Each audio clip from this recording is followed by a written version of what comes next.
VanLaarhoven, and I just wanted to welcome all of you and thank you so much for being here. This is amazing to be in this venue and with all these gorgeous faces all around, and all of our panelists and keynotes and everyone, and the children too, which is awesome. So I definitely want to give some shout outs here, of course, to Jen Marshall Grantham for all the amazing work, the leadership for SEAL, all that she's done for this event to happen, which was pretty quick for it all to be thrown together. And then Megan Boyle also works for SEAL. She did an incredible job. And our SEAL board member, Erik Andrade from YouthBuild, who just absolutely nailed it and worked extremely hard the last few weeks. So thank you for your leadership and your dedication.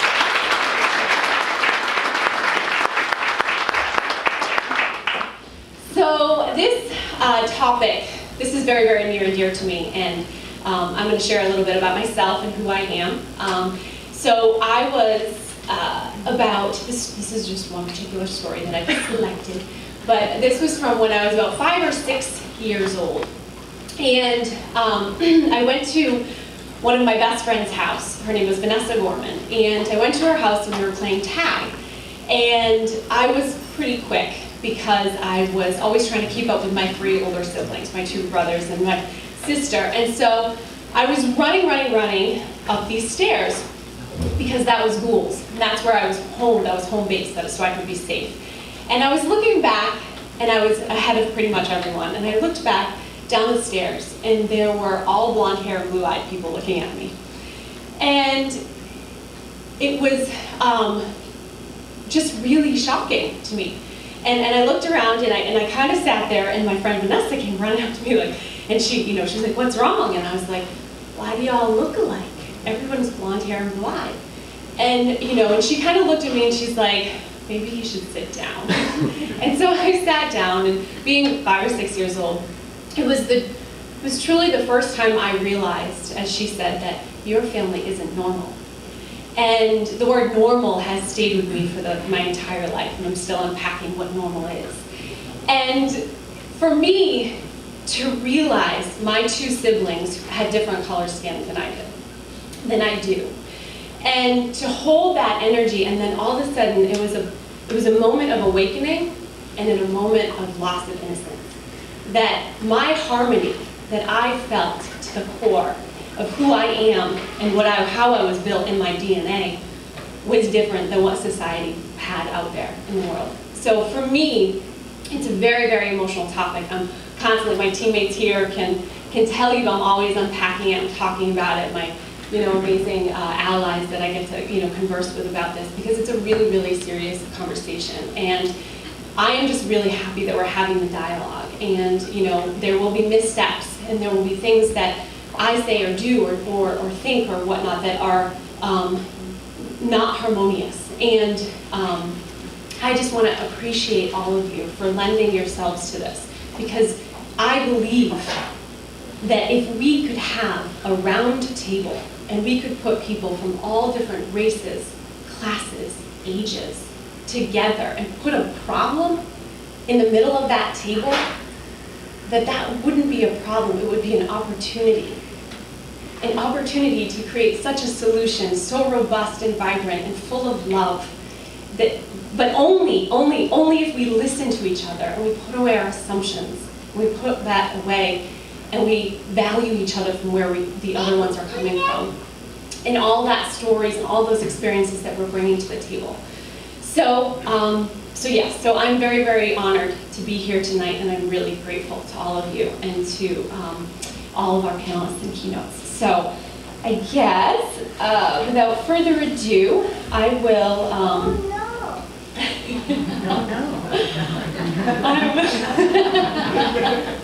I love her. So I will introduce you to our first keynote, Dr. Vivian Saleh-Hanna. Vivian is an associate professor of crime and justice studies at UMass Dartmouth, and a self-proclaimed criminologist turned abolitionist. I call that a badass, personally, but sorry for the language. Coptic and Palestinian in origin, Canadian in citizenship, and Pan-Africanist in her heart. She is an activist scholar. For almost 2 decades, she has worked with prisoners around the world, fighting for humanity, dignity, and survival. Prior to moving to the US, Vivian lived in Nigeria and worked with prisoners along the West African coastline. Her work centralizes resistance to racist, colonial, and heteropatriarchal violence and counters the everyday manifestation and institutionalized practices of white supremacy. Please give it up for Dr. Vivian Saleh-Hanna.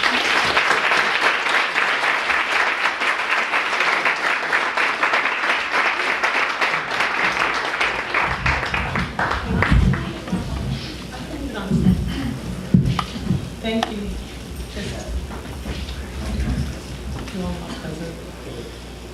Good evening. So I've been asked to speak about diversity, access, and inclusion for 10 minutes. And we've been given a long list of things to talk about. So obviously, I can't cover all of them. But what I want to cover is the problem. Because I think that if we don't take time to think through the problem, then our solutions will never be sufficient. And I think in this kind of world, we're always looking to solve stuff without pausing for a minute to think about the problem. And I think that happens for several reasons. I think that the problem itself makes people feel uncomfortable and defensive. And I've learned to just get over that. So I want to speak to those things that make people feel uncomfortable and defensive, because I think that they need to be said. I think the goal, it seems to me, with conversations around diversity is some form of unity, right? And there will never be unity without truth. So I want to speak some truth. We were asked to share stories tonight, and I've decided not to share my own story, but to play a poem in which an artist from the South shares his story, and I think it speaks for itself, so I'm going to go ahead and play it. I think we have problems with diversity, access, and inclusion because of racism and white supremacy and heteropatriarchy and classism. If we didn't have these problems in society, we wouldn't need to have a conversation about access. Because access is denied, we must talk about access. Because of white supremacy, we must talk about diversity. And when you think about what white supremacy is in our everyday lives, you would have to understand that it is central to the identities of this nation. That at the center is white supremacy, and around it is what you call diversity. When you look at the world's population, Europeans are the minority in the world, because they produced this category of white, which really meant us and then everybody else. So by nature, everybody else becomes the majority. Yet through white supremacist economies, we have resources centralized within white nations and white hands. And let me be clear, there's nothing white about this nation except for its social structures. We are not in Europe. We are here because of colonialism. We are having this conversation today because of the history of slavery that has divided people and conquered people and slaughtered people. White people are a majority in this country today because of genocide. So again, this might not be pleasant to hear, but it's fact. So when they talk about democracy, and they demand the majority rules democracy, inevitably the minority will be oppressed. And a majority rules democracy. A majority predicated upon genocide is a fake majority. So as we begin to think about this issue of diversity, we have to go beyond those things that make us feel good.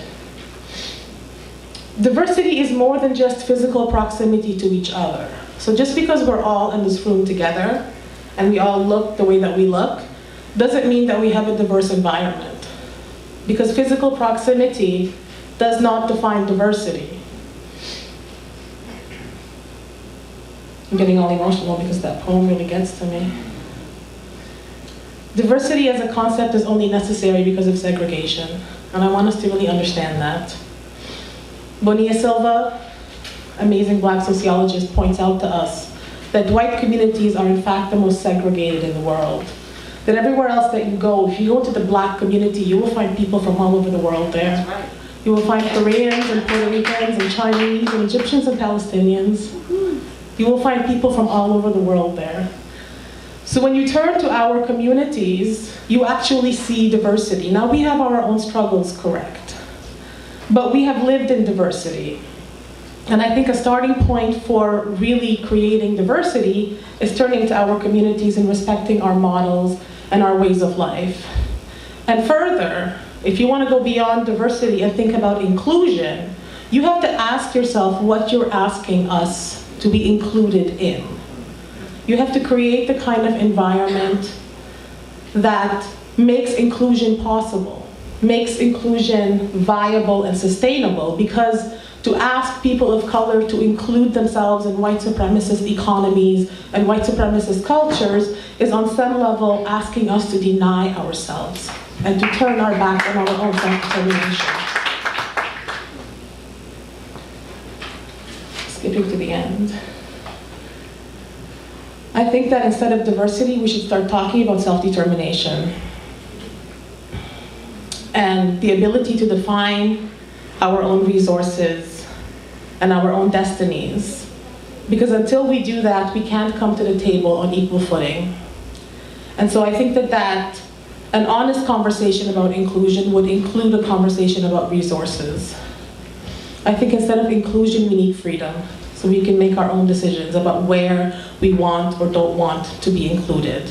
And just so I can be clear, when I say we, I'm talking about those who have been colonized, and that includes a lot of people around the world.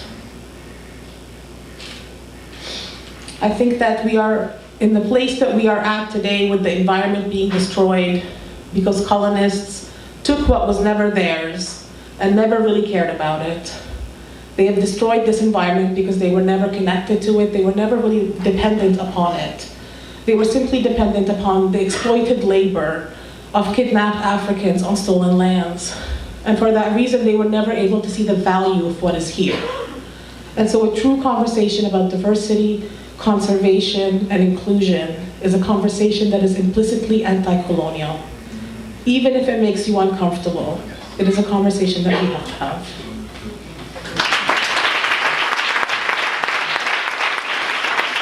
Thank you, Vivian, for your words, Paradise's words. That was incredible. And thank you for your work that you're doing around the world and at UMass Dartmouth. So thanks for being in our community.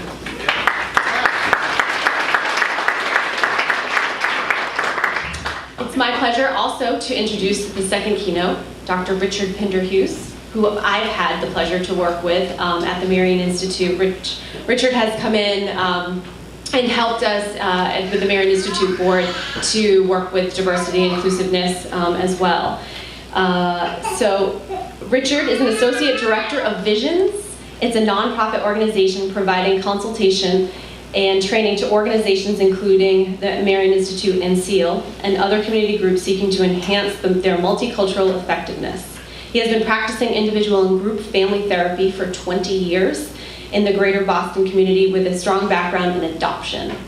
He has been working multiculturally for many years, focusing on issues of racial identity, biracial identity, institutional racism, racial and cultural issues affecting clinical practice. Please welcome Dr. Richard Pinderhughes.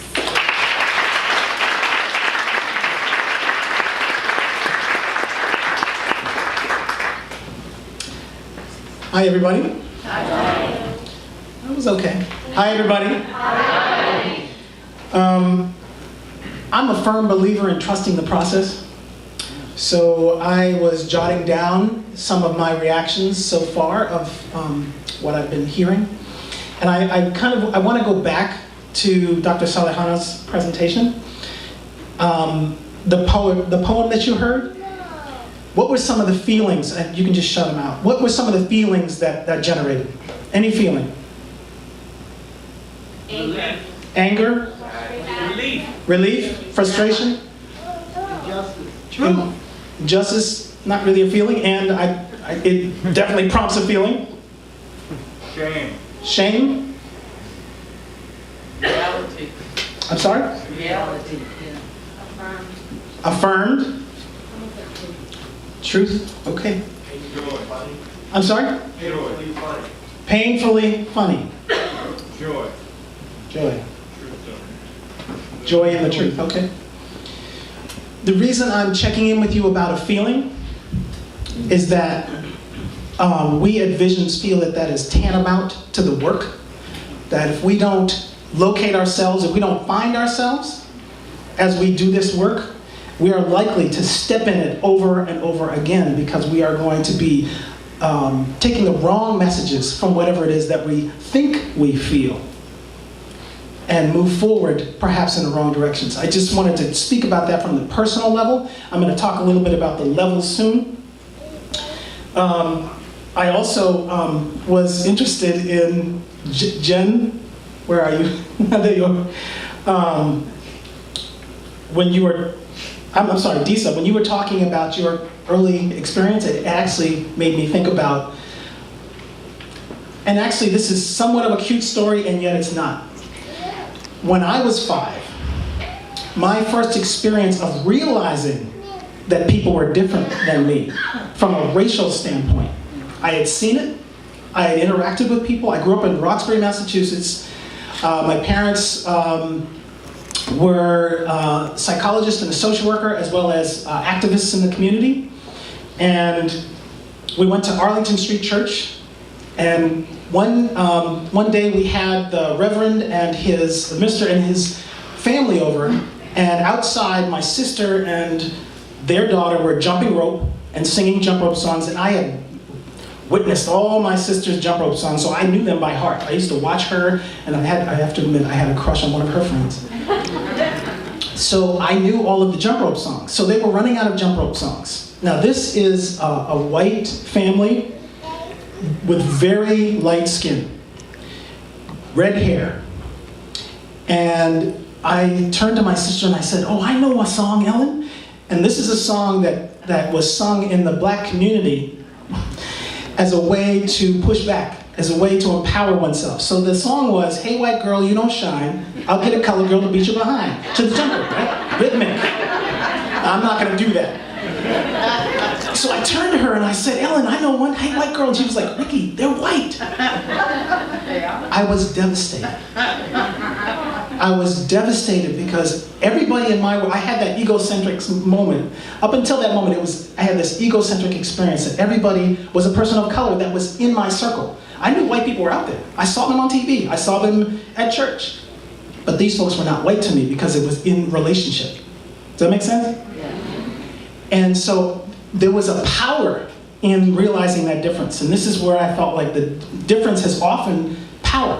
A power dynamic that happens just like that when we encounter difference. We're taught that difference is power, and there's somehow something negative about it. So I was devastated. I did not want to feel that. And I remember withdrawing from that entire activity for the rest of the day. I got over it. I also want to fast forward to, I just had a recent experience seeing Dick Gregory in person for the first time in 50 years. It was a wonderful experience for me. He actually had come to my house and spoken to a group when I was 8 years old. And the funny story about that was that we had him pulled us. They couldn't find him because my younger brother and I were telling him jokes on the back stairway. So that was pretty cool. The thing that I wanted to say about seeing him this time was as happy as I was to see him and hear him and feel his still energized activism, I was realizing the feelings that I was having as I was listening to him talk about particular issues. And I remember feeling quite energized and supercharged when he was talking from the standpoint of being a person of color. When he was trying to speak about internalized oppression that women were holding, the way in which he was delivering it was very caustic. And I remember twinging every time he would say something as a way to point out that this is something they were doing that was defeating themselves, and yet the way he was saying it I was thinking there's got to be somebody in this room that thinks this is a sexist, that this is a sexist comment. So I began to in that moment, understand that as much as I liked him, there's a lot of lenses that he carries that I may not be with. I may not be really happy to embrace. And it had me thinking about all of the lenses that we all carry. And I'm gonna get into that in a second. We've mentioned the words diversity and inclusion. By the way, I just want to say that I referred to Dr. Saleh-Hanna on purpose. I don't know how many of all of you know about the experience that people of color often have when people refer to them by their first name and they have a doctoral degree, and yet turn to the white person and say, Dr. So-and-so? I just wanted to, I did that on purpose, and yet I just wanted to name it. I'm not trying to dysfunctionally rescue you, and I just wanted to use that as a moment, because that kind of subtle thing does take place every single day. It's what we refer to as a modern-ism, the modern form of keeping an inequity going. They're acknowledging me, and yet I've had somebody refer to me, I was with a white male colleague who was also a psychologist, and we both told this person that we were psychologists, and he was an older white man, and he said, good for you, when he looked at me. See, he didn't expect it, right? But he certainly expected the white man to have a psychology degree. So again, more subtle ways in which we can perpetuate this in the ways in which we are together interpersonally, and also the ways in which we can work together no matter which organization we're in. We've mentioned the words diversity and inclusion. And I think that for me, it's crucial that we understand what we all mean. Because I think that diversity has become a catchword for a lot of different things. And when I say diversity, I mean numbers. I think I was hearing that that's perhaps what you were, and if I'm sitting here in a conversation with her, I'm going to ask her, because I think it's crucial for an organization or for a group of organizations to be able to have a common language within which to have a framework to work and to move forward. If you're not understanding how each other are talking, are saying, then it's going to impede the process. It's going to take much longer. You're going to be unpacking and rewinding the tape and trying to undo some things, undo some misses perhaps from a communication standpoint that are likely to take place. So common language is really crucial. That's a start. I mean, it seems very simple, and yet people often jump to trying to have a conversation without understanding where each is coming from. By the way, in my conversation with Jen, she told me she had 10 minutes. She gave me 10 minutes to provide the solutions. So, I'm actually making fun of Jen. Sorry, Jen. She did say solution focused. So some of the things that I'm going to be discussing are part of the visions model. This model that we have for unpacking and working in a more positive direction towards inclusion. That being said, I was interested in what she had to say about the challenges of getting a board, getting more membership on a board that can reflect the community or reflect the population served. And my first comment was, well, you don't have to stop until you don't have to pause the button until you get what you think might be a diverse group before you then do some work. You can do multicultural work right now. You can start right now. It's about having conversations, about learning more. It's about recognizing what we often refer to as what's on your side. And when I say your side, I mean I'm working my side too. My side from a historically excluded place of being a person of color, and my side and all that privilege that I have of being heterosexual, male, middle class, lighter skinned, et cetera, et cetera. Does that make sense? So the multiple memberships that we have are quite powerful. And given the legacy of oppression in this culture, US culture, there's a lot that we have learned. We often say it's not just been taught, it's been caught, because it's in this overarching culture, and culture is the water we're swimming in, it's the air we breathe. Visions was started by a couple of Southern women, and I love the phrases. Anybody here from the South? Just one person? South End, right?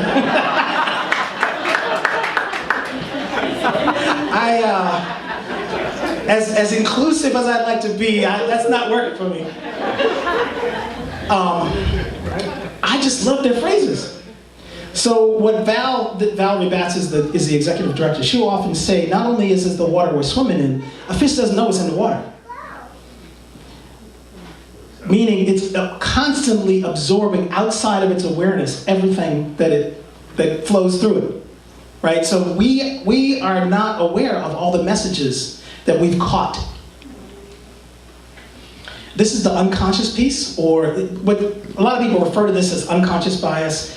I like to refer to it as outside awareness because it gives me some hope that I can bring it forth. Unconscious that's my psychology training, that it says, oh man, I don't want to say the words, up the creek. That it just doesn't feel like it's as easily accessible if somebody points it out. This is a process for me that I feel very strongly. I'm constantly unpacking and certainly becoming more aware of all of the ways in which I've learned that I'm better than other people. Right, I'm sitting here, here's a black person, always, and this is my understanding of all the messages that so here's a black man talking like this, right? I spent my life, most of my life, thinking about myself from a person of color standpoint. So I was always thinking I've been wronged.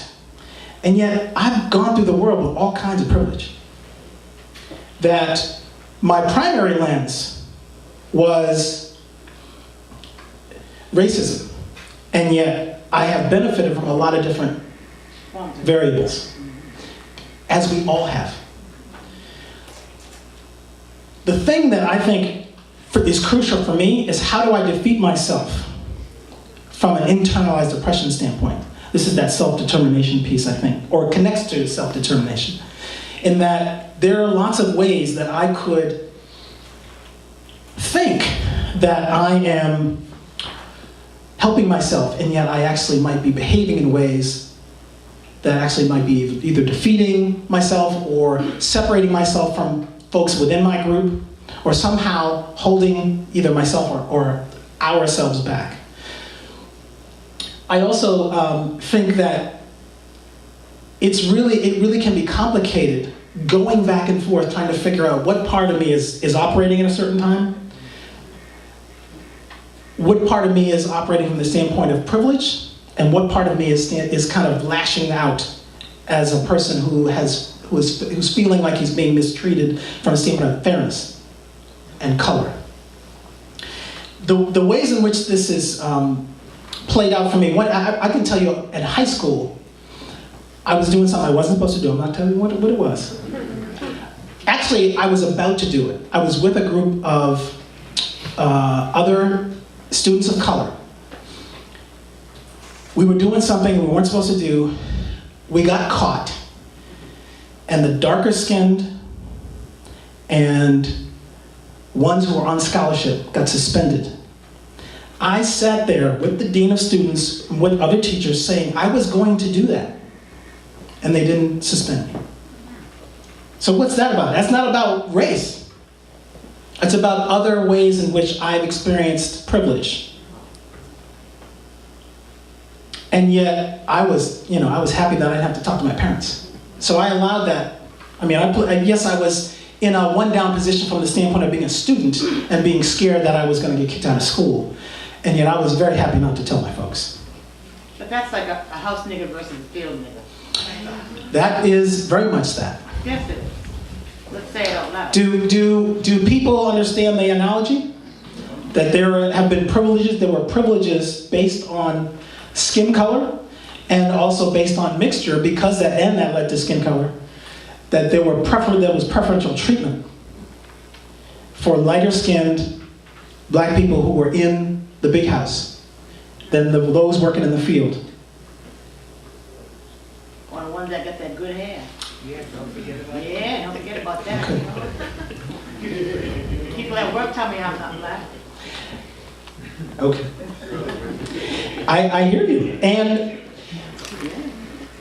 what I think is a challenge, and I'm going to name this because I really do appreciate that you're calling this out, because I think that when I have talked about internalized oppression in a room full of people of color, there's pushback. People don't want to talk about ways in which they have bought also into racism and how they also contribute to keeping the dynamic that way. And it's a huge nut to crack. It's very challenging, just as folks on, and if we'll use the lens of race, just as white people have learned repeatedly that they are better than. And even when they feel like they are very conscious about it, there's still lots of behaviors that they're going to demonstrate outside of their awareness often, even if they're trying to do something helpful, that actually have a negative impact across race. On the other side of that, there's lots of ways that people of color have developed behaviors out of survival, which may no longer be necessary, yet we're still practicing them. And because they're not necessary, then we're actually defeating ourselves. As a young person, I can remember not applying for certain jobs thinking I wasn't going to get them. And then I turn around and I see a colleague with the same grades, with the same experience, getting that job, and I was like, I should have applied for that job. Make sense? I want that poem. See, I'm writing down notes to it. The thing I wanted to mention about the levels is that we believe that you may have heard other versions of the levels. Sometimes people have called them the 4 I's. We believe we call them the personal, the interpersonal, the institutional, and the cultural. Personal is the values, beliefs, ideas. Interpersonal is my behavior, like how I'm acting to you tonight, and how you're taking in. Institutional, the policies, practices, and procedures, and then the cultural level is what's seen as what's beauty, what's right, what's the hair, things like that, skin color, hair. How do we operate as a group, or how do we work that may not be reflected on paper as a rule. And we often say at Visions that it's crucial that all levels are engaged in a sustainable way if you're going to continue to have sustainable change. That lots of us individually and organizationally, boards, community organizations, can be further along in one of these or more of these than others. I can believe that inequality, I can actually behave fairly, and yet I may be working in an organization where I actually get paid more. I mean, most of us are probably in that situation where men are paid more than women. It's got to happen to somebody in this room, because the statistics are 80 cents to the dollar when we get paid for it against the dollar of men, right? So some of us are being paid more. So I'm not speaking up. I'm participating in institutional sexism. Make sense? So if I become aware of that, then it's my responsibility. The shame comes in is that a lot of times we realize something takes place, and we can often go to guilt and shame, which is not a particularly useful feeling for learning or action. I think that if we operate from guilt or shame, we can overact or overreact or not act at all. Sometimes we just go and hide. So letting go of not having known is a huge step, a huge task, and is relevant to being able to move forward. So as groups work together, and then as multiple groups work across, as you all are working as organizations together, there may be ways in which you might realize something that may give you that twinge of shame, and being able to let go of that is going to be crucial for you to be able to pay attention for the rest of the meeting, for you to be able to participate, be fully present, and for you to take on a responsibility lens of being able to move forward.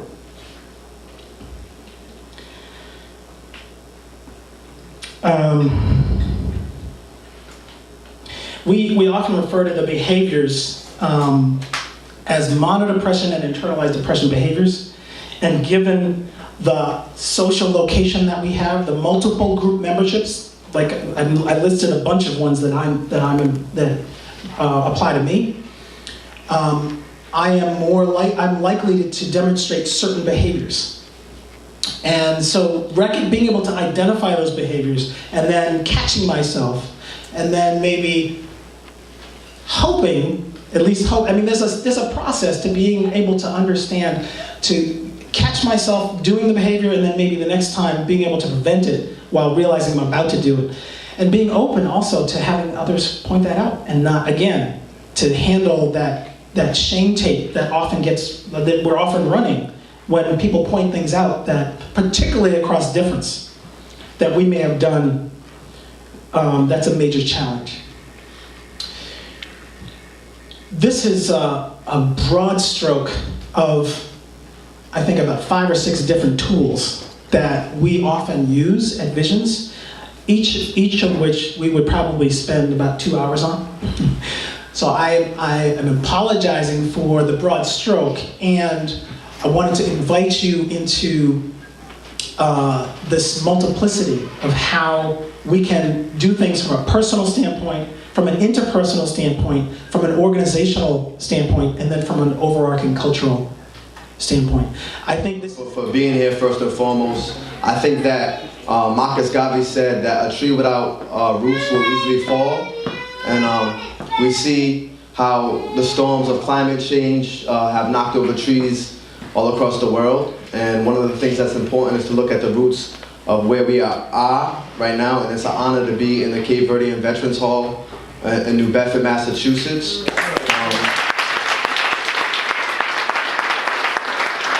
place that was created to provide access for veterans returned back from war who are fighting for this nation, but at the same token didn't have the rights other veterans had in other halls, but also to remember the legacy that we come from. In an uncomfortable conversation, as somebody that's from family that's Irish and Cape Verdean, I can identify and feel the feelings and understand the culture sometimes of certain people, and oftentimes when a conversation of race comes up, there is the uncomfort that comes up, I found, in terms of white allies or white fellow human beings feel uncomfortable, and that uncomfort meets a community that has long been oppressed and not had access to voice and inclusion. And a statement that I learned from one of my brethren who's here is that if you're not at the table, you're on the menu.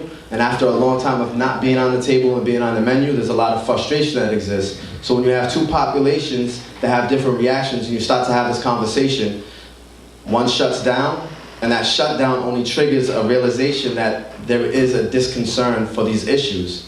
So it's very empowering to see people come together to talk about this and to open up these layers and have this discussion, and also to remember that this is a community that Paul Coffey lived in, that he was a millionaire African-American and Native American who opened the first integrated school free in Westport, Massachusetts on his farm. This is also the community that had the mayor, the third mayor of the city, Rodney French, who had slaves living, coming into his house on the Underground Railroad and was a supporter of abolition. This is also a community right down the street that was a Quaker community that was integrated. You had African Americans that were affluent millionaires. The Nathan and Polly Johnson house where Frederick Douglass found home. This is where Harriet Tubman told you people you could find safety and you could find allies. So this is a community that has done this work. And we need to remember that that work has been done, and we have to move forward with that work. And there's layers to this work that need to be uncovered. And we live in a community right now that is seeing a redevelopment And we live in a reality where a lot of resources are going towards conservation of our environment, but this is an environment too. And this is an environment that has been impacted. Yes. And if you look at the impact, like a doctor, a doctor looks in the ER and he sees where the crisis is. Yes. And the crisis exists in communities that are most impacted by environmental racism, Yes. and disproportionate poor education systems, poor food, and where there is a crisis, you need to send resources. And them resources are not just monetary resources, Yes. it's human power, it's people power. So it's great to see you all here. We have an amazing panel of people, and I hope that we continue to have this dialogue, because it's a dialogue that needs to happen, and there's a lot of layers to the work that has to happen. With that being said, we have an amazing panel. I want to thank everybody that committed themselves to coming in here. Dr. Saleh-Hanna for coming in, and Richard for coming in and speaking. And right now we have... I'm sorry, I apologize. The important thing is it was named and people got it, so that's I'm sorry that you had to be the brother. Hear and forget, see and remember, experience, and you understand. So you experience and understand. So that's an experience, a teachable moment. Yeah, you want to introduce? Or self-introductions. I think maybe we have to take this down. So I hope to have a little bit more time for this discussion, but it looks like we have about 25 minutes or so. So I'm just wondering if the three of you would introduce yourselves. Would you mind? Hi, everybody. My name is Jennifer DeBarros, and I'm going to stand up, I guess, because I can't see everybody, but Everett Hoagland, Buddy Andrade, Kenny Ramus, Tem, Temistocles, Bless Ferreira, Jose Soler, Karen Jenkins, Stella Ribeiro, I don't know where she went. Oh, there she is. Michael Joe, Ross Grace, Dana Camo. I am them. And they are the people who have continued this work and helped create who I am. I started doing community work very, very young under the leadership of Gerald Ribeiro. Sorry, Dre Perkins is another one. But I can't stand here without acknowledging my elders and my partners or colleagues. I think I'm younger than most of you, but I don't know. But the people from Sons of Panthers or my peers who really helped push me to be who I am. I currently work for Third Eye Youth Empowerment, a youth development organization that utilizes the arts to engage and empower young leaders. But basically, there's a lot of thoughts and feelings going through my mind, and I think one of the things that I feel is missing in this conversation is that there are structural, systematic problems in this country that have created these conditions.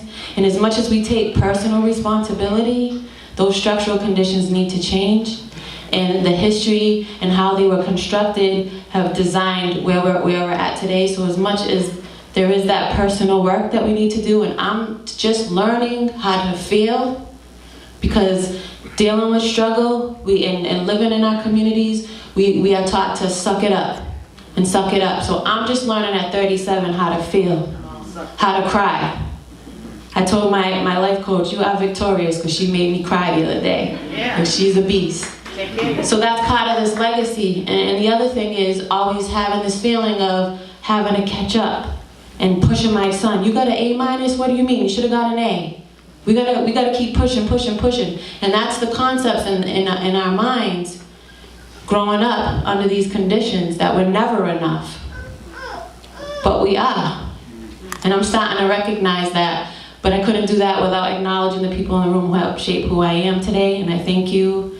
And I wish we were all on this panel. But those are some of the thoughts that are coming through my mind.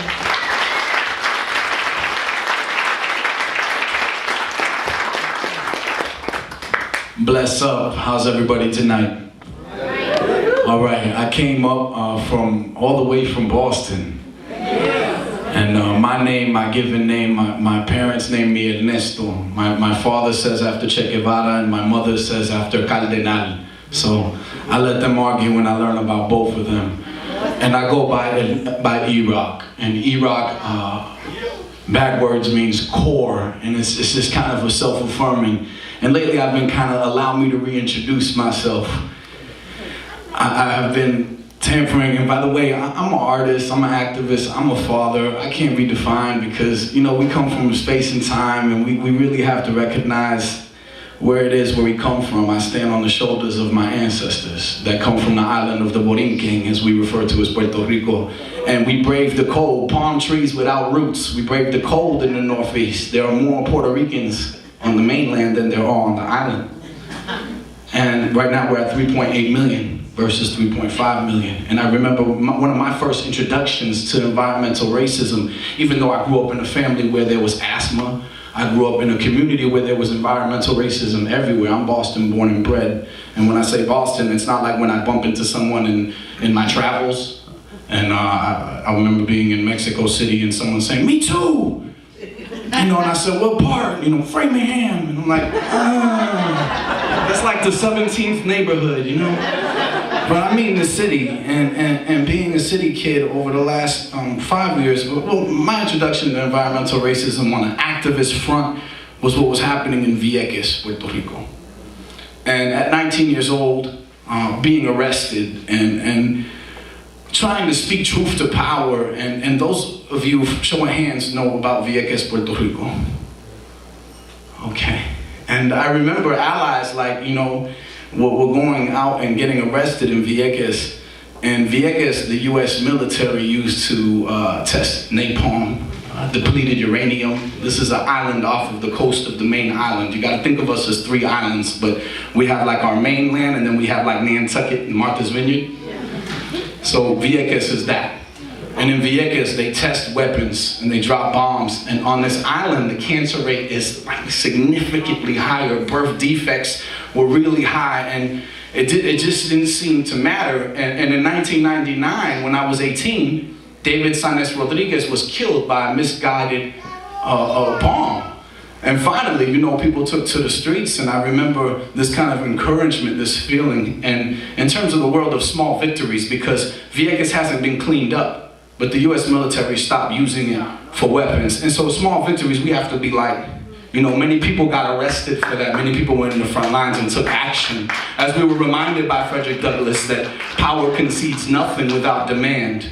And as I'm sitting here listening and just kind of grateful to be a part, I'm recently a father 2 times over.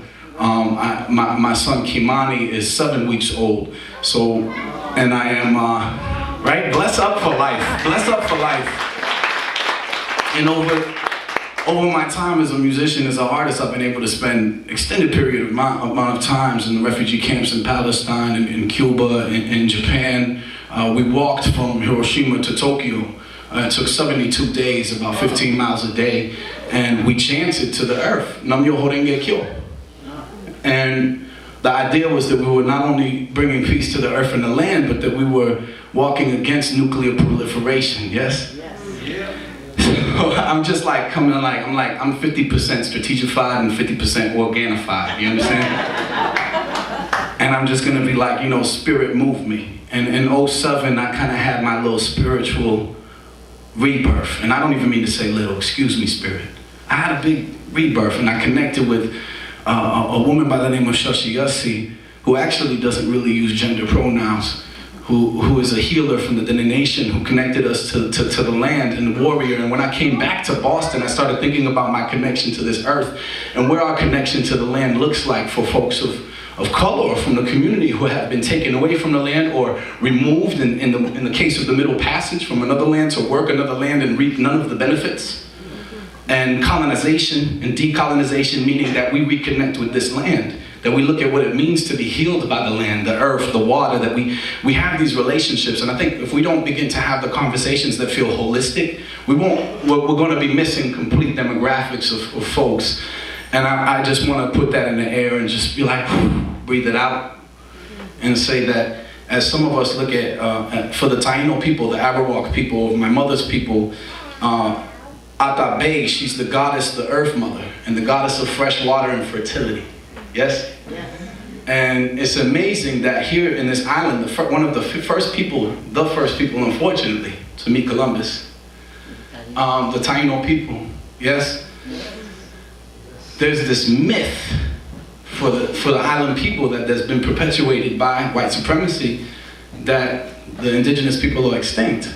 Because when you do not have to recognize what is natural and what is there, then how would you even have to afford it any justice?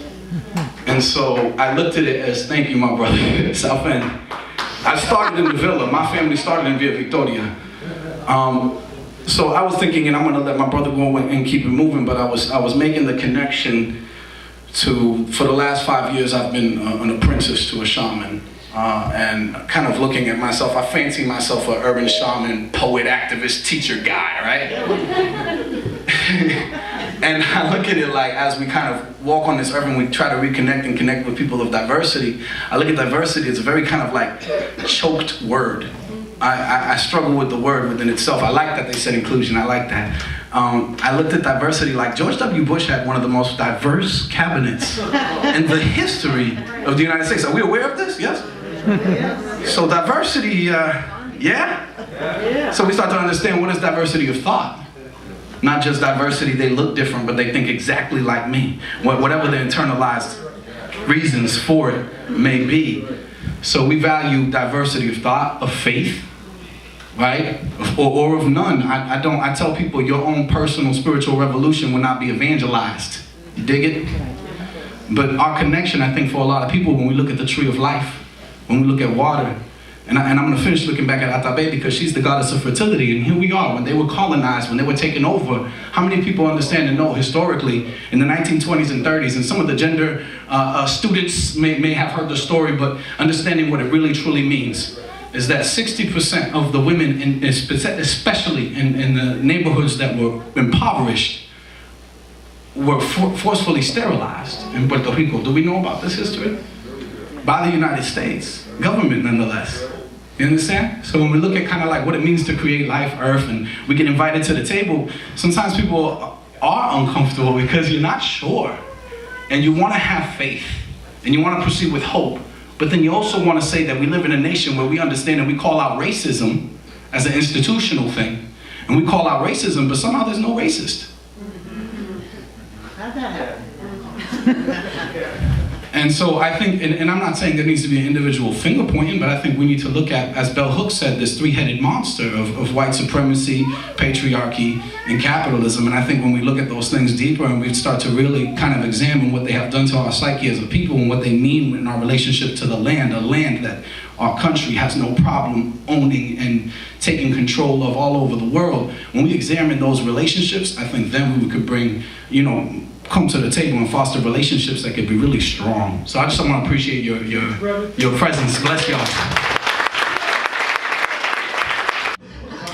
So before I start, I wanted to make clear that just because my last name has Rodriguez in it, I'm standing here as a white person today coming from an environmental background, and I claim that fully and understand what that means. My name is the way it is because when my wife and I, Gina, got married and had our daughter, Xiomara, we wanted to all have the same family name. We didn't want to continue that patriarchal, the male name stays, and so we decided to both, share each other's names. But, given the assumptions in this world of patriarchy, of racism, of what people, read into and see certain things and things, I always want to start by that and make clear with that because to not be treated as a token or as something like that, I'm a white person and I represent that, and I want to speak to that. So I think for the few things, I want to keep this short, what I wanted to say is that I think white people especially have a really hard time talking about race and talking about racism and use all kinds of code words to dance around the conversation, not really hit it straight on. So words like diversity, as all the other panelists have kind of mentioned, has its issues. There's other code words, there's urban, there's inner city, there's all kinds of ways that geography and language and other things kind of get used as these placeholders so people don't really talk about race. And we're talking about the environment and the land that we're standing on. There's, as Professor Dr. Saleh-Hanna mentioned, and the other panelists have spoken to, we're standing on stolen land. And white people especially, as the main beneficiaries of this legacy of colonialism, first and foremost, when we're talking about land, we're talking about colonized, stolen land. And the things that are built on it, the environmental problems that have come from our history of industrialism, of the things that have led to climate change, were built by stolen labor on stolen land. And so that is the core behind the environmental problems that we're facing today. And so there's a really succinct way of phrasing that a really amazing thinker named Aimé Césaire, when he described colonialism, described it as a system which turns life into commodities.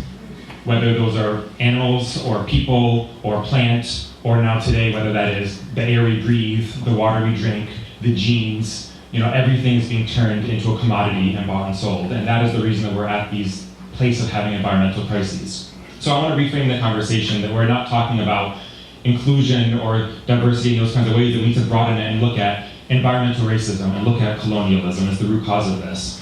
And first and foremost with that, the conversation shouldn't be about including people of color into a white environmental movement. It needs to be about how do white people follow the leadership of people of color who are doing the most profound environmental work on the front lines. And in talking about environmental justice and what a front line, fence line community is, everywhere you look, so just take energy. Where the energy is mined or drilled, where it is transported, where it is refined, where it is burned. And then once that energy gets burned, fossil fuel energy, causing climate change disasters, which communities get impacted the most by it? All along the way, around the world, internationally, it's communities of color who are on the front lines of these life-destroying systems that are causing things like climate change.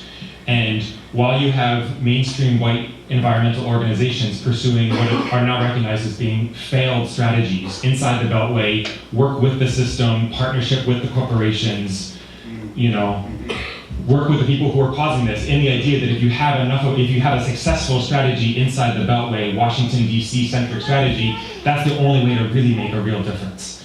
And so you came up with these strategies as the solution to climate change would be things like carbon trading, a system where the polluters can buy a carbon offset for their pollution, pay their penance, and then sell that and create a market, and the market would solve things. And all kinds of the most major environmental organizations hopped on board behind that.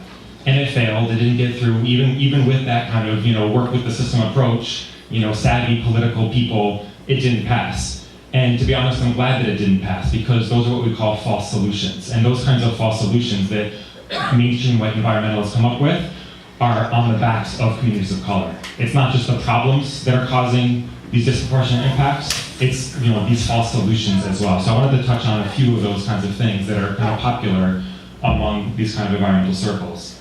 So I talked about carbon trading. I went to Brown University and graduated with a degree in Africana Studies. I didn't take environmental classes. I've been an environmentalist for a while. I've been on the front lines of fracking and mountaintop removal and direct action on the root causes of climate change. But the environmental department within the school was not really what I was interested in. It was Africana Studies, learning about really taking the time, years to dive deep into the history of colonialism and how it has framed and set up my life as I know it. And so for my thesis, I focused on an environmental topic within the framework of Africana Studies, and it was around carbon markets and tree plantations in Brazil. And so just to a brief on-the-ground look of what these carbon markets look like, is you have companies like BP who would be offsetting their oil refinery in Scotland or their operations in the Gulf Coast.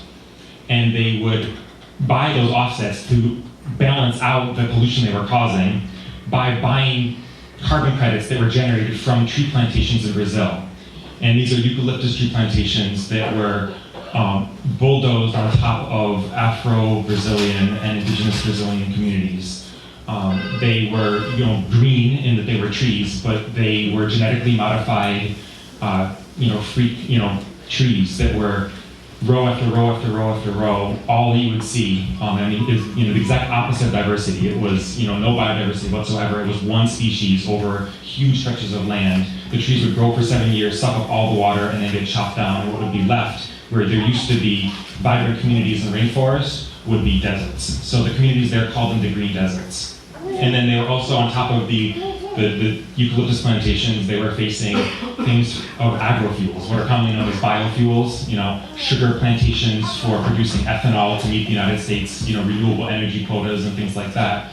And ethanol, comes from sugar, or here it's corn. People know a lot about high fructose corn syrup and the problems with corn plantations here in the United States. In Brazil, it was coming from sugar plantations, which is a direct lineage to slavery. Brazil was the last country in the Western Hemisphere to abolish slavery. There are still ongoing major issues with racism in Brazil. Very different take on it than racism here in the United States. It's not the one-drop rule, it's a different form of racism. But it's massive institutionalized racism nonetheless. And so this is where these kind of green solutions are coming from. It's on the backs of ongoing genocide and plantations in places like Brazil, or the palm oil plantations in Colombia or Indonesia. And those are one of, a few of these examples of kind of the things that the white environmental movement has been perpetuating. And then one last one that I want to touch on briefly in wrapping up is this idea of population. And it's a very popular thought within white environmental circles, whether they're liberal or radical or conservative, to talk about population growth as an environmental problem. Many people have spoken to that, referred to it in different ways. And that is yet another example of institutionalized racism, because when we're talking about population, the conversation very quickly turns to, well, we need to slow down population growth. Which are the groups of people whose population are growing the fastest? And so then all of a sudden the conversation starts becoming about how do you limit the population growth of women of color who are birthing more babies. And so this, speaks directly to kind of xenophobic, fears of losing this country founded on genocide. And as displaced indigenous people from other lands that this country has pushed their empire onto are seeking refuge and coming here, then environmentalists will say, oh, well, someone who immigrates to this country, their consumption level goes up. So limiting population, limiting immigration start becoming environmental issues. And it follows right into the history of eugenics, of genocide, of birth control experiments that were done, testing these drugs on Native women, on Puerto Rican women, and there's a long history behind that. And so when you start hearing these things, so in concluding, what I wanted to just say is that I think the conversation moving forward needs to be less around how do white environmentalists reach out and include more people of color and tokenize people and fetishize and culturally appropriate indigenous philosophies and religions and bringing it back to the poem that Professor Saleh-Hanna started at the beginning. That is rampant within, kind of progressive white circles.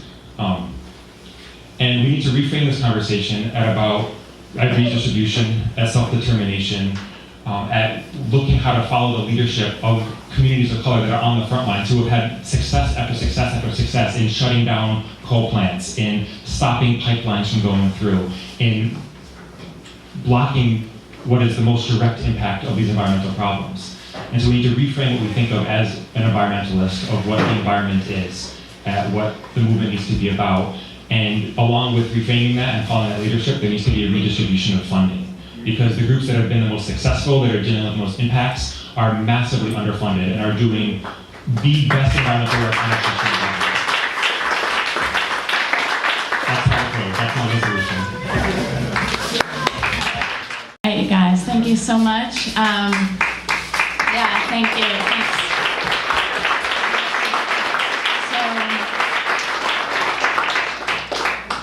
Desa and I went to New York City last year to an anti-racism workshop by the People Beyond People's Institute.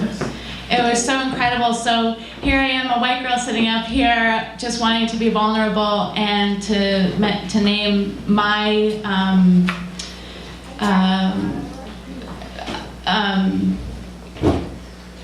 ignorance, complete ignorance, until going through that experience and learning so much more about the history and the systemic nature of what we're discussing, and coming to realize that I am a racist, and that was really difficult, and it is very difficult, and I'm saying it. And I think a lot of the white people in the room wouldn't understand why I'm saying that. And I do encourage us all to continue this conversation. It's we just got started, and I wonder if there's a way that we can keep going and continue this conversation in this way, and not waiting for 2014 for the next annual meeting.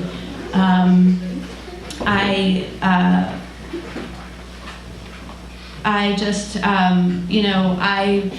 know that on the SEAL board there are 19 of us and 18 of us are white, and so that's why we know we're starting to just realize more the opportunity to grow, and not only in terms of number of people of color on our board, but understanding the issues and coming to a common language and skills and having tools. And so I would just like to give the SEAL board a big round of applause for taking this on.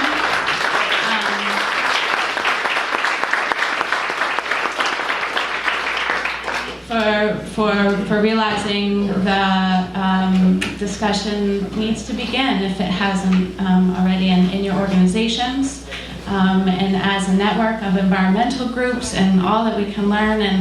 And I feel like this, instead of a panel discussion, it turned into 6 keynote presenters.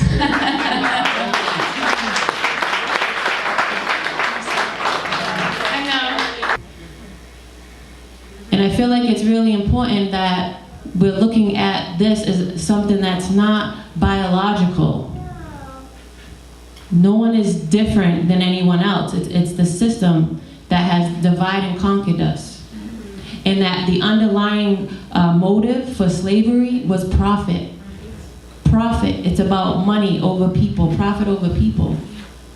And I think that by looking at that there isn't anything different from the person growing up in the South End, which since we brought up I'm from the South End, there isn't anything different between these people other than how the system had them end up to be. They're just as valuable, they're just as worthy, there's nothing different about them. And I think that when we look at these structures of income and how we are separating based on this class system, that's what we need to look at.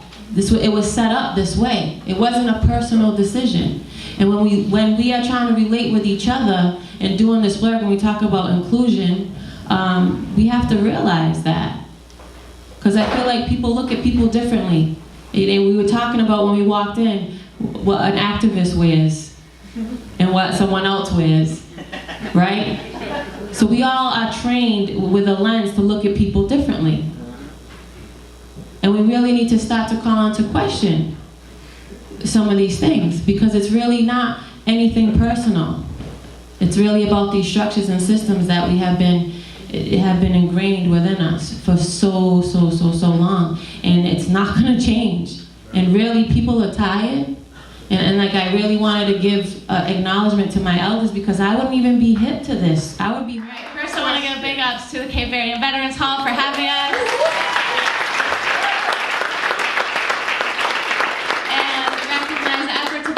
Here, but particularly Trisha, who's been in the kitchen all day.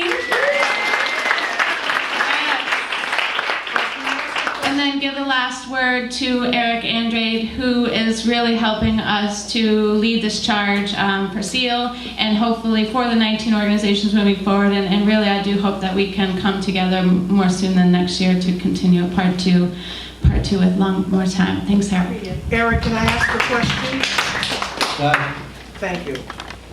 Erik is part of my team, and there would be no paycheck if he didn't. Yes. So, here we are at the annual board meeting. So I would like to suggest that next time we come together, that you will be able to cite 5 major changes that you, SEAL, has made under your leadership in your areas. We'll use your terms: diversity, access, and inclusion. Wow.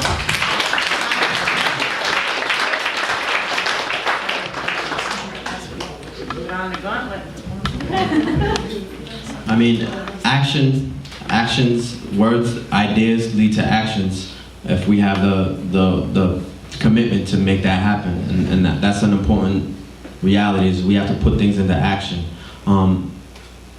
In closing, in opening,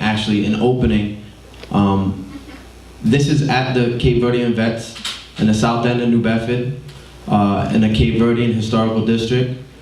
one of the first African immigrant groups to come to the United States of free will post-Columbus. There was Africans that came before him, but post-Columbus in transatlantic slave trade. And this community is on the table as a culture that is not recognized and brought to have voice in our community. And right now we're in threat of disappearing as a community due to gentrification, which is another environmental issue and displacement of people that are not originally from here but have roots here. So it's very important that Cape Verdean Americans and allies recognize the threat that is happening right now in terms of the interest in our community. There's a lot of interest in his maps that don't include Bay Village. There's talks of having UMass Dartmouth have a dorm in the south end of New Bedford.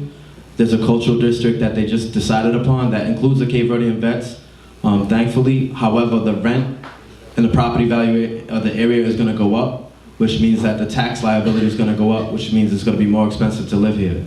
So these are things that we need to think about.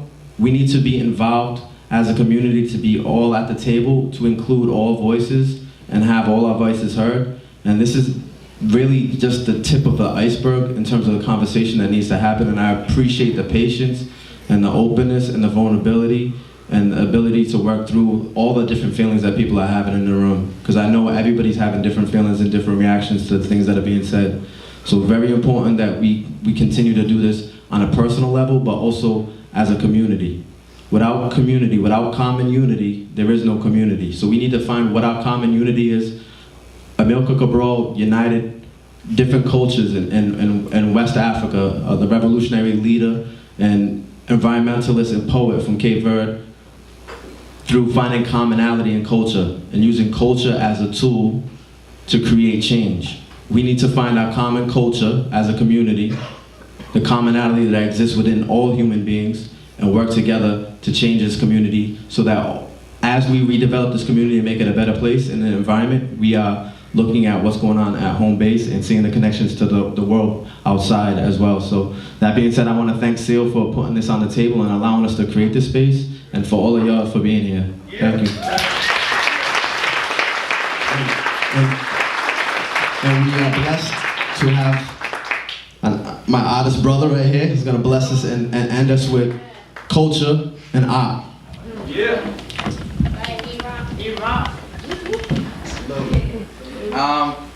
So as I said, I spent 72 days in Japan, and in the morning I would spend a few, we did puja at 5 a.m. every morning. We would meditate, yes? Yes. And we were chanting Nam-myoho Renge Kyo, and I did it out of respect for like the first 2 or 3 weeks, and then all of a sudden I was like, oh!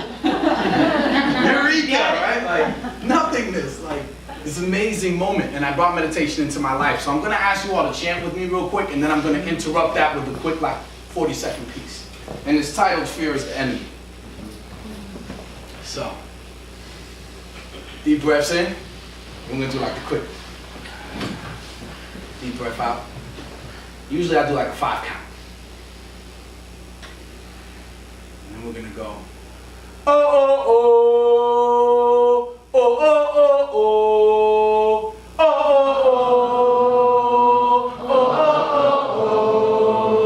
oh,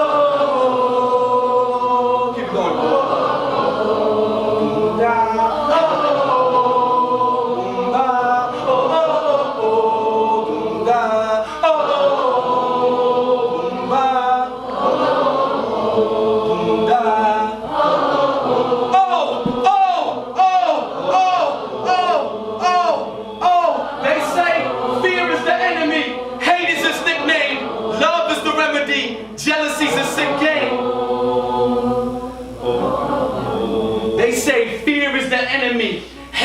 Nickname. Love is the remedy, jealousy's a sick game. Only God can judge. I'm grateful for the blessings. We fight hate with love, every day a lesson. Reflections of light as I fight this depression. We will shine bright, of that there's no question. See, I am not a zombie. They can't stop me, even with an army. Harm me hardly, cause even when I'm gone, I will carry on, find purpose in the pain, live on through my song. Not afraid of death, I Cherish every breath, I'm grateful I exist. I find bliss, I live for the moment, cause the next might be it. I don't wanna be you, I'm not a replicate. I wanna be me, not who you think I should be. I wanna be free and together we could be. Just remember, love is an action, peace is a verb. Don't fall for distractions, fly with the birds. Say, love is an action, peace is a verb. Don't fall for distractions, fly with the birds.